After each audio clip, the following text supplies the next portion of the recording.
Quoi, il fallait une réaction? Parce que tous les autres avaient gagné? Parce que l'OM se retrouvait 5e au classement avant cette rencontre? Eh ben l'OM a gagné 4-1 à Brest. Et puis voilà, l'OM retrouve sa seconde place au championnat.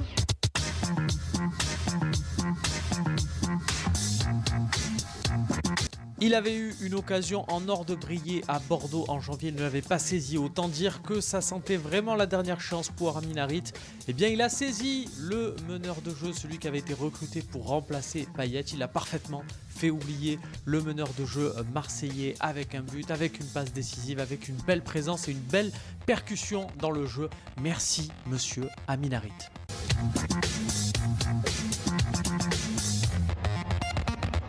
Il manque plus vraiment à Arkadiusz Milik une célébration où il fait le tour du terrain pour aller jusqu'au banc de son coach et il fait un bisou sur le crâne façon Lolo Blanc et Fabien Barthez à Jorge Sampaoli parce que sinon dans le jeu Milik, voilà le grand attaquant, lancé à la première minute, il décale comme il faut Gerson, ça fait une passe décisive et quand l'OM commence un peu à trembler, il est là pour assurer tout le monde et mettre le but du break avec une tête.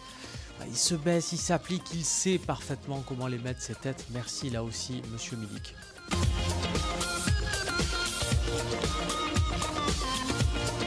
Dans une formation de l'Olympique de Marseille qui semble un poil plus défensif que sur les deux derniers matchs, heureusement l'OM peut compter sur Gerson pour faire la différence. Un milieu de terrain qu'on compte parmi les attaquants, tant ses gestes offensifs, tant son travail pour les éléments offensifs est précieux. C'est vraiment l'homme en forme là en ce moment de l'Olympique de Marseille. Il ne faut pas s'en priver. On s'habitue, je sais pas si on devrait, mais c'est plaisant quand même, hein, un match avec Saliba derrière, défenseur axe gauche, puisqu'il était associé à Balerdi. Saliba a fait du Saliba avec du tacle parfaitement maîtrisé dans la surface, qui fait même pas transpirer.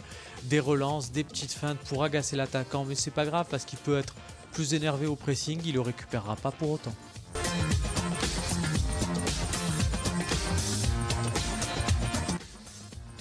Allez, s'il doit y avoir un petit point noir dans cette soirée, ça reste quand même les latéraux, parce que dans cette configuration d'équipe avec beaucoup de milieux de terrain qui pouvaient compenser sur des montées, il y avait de quoi, quand on est latéral de formation, se régaler parce qu'il y avait tout un couloir à prendre. Et Kolasinac, mais surtout Lirola, avec un important déchet technique, n'en ont pas profité. Là, on ne peut pas dire c'est la faute du coach ou du système.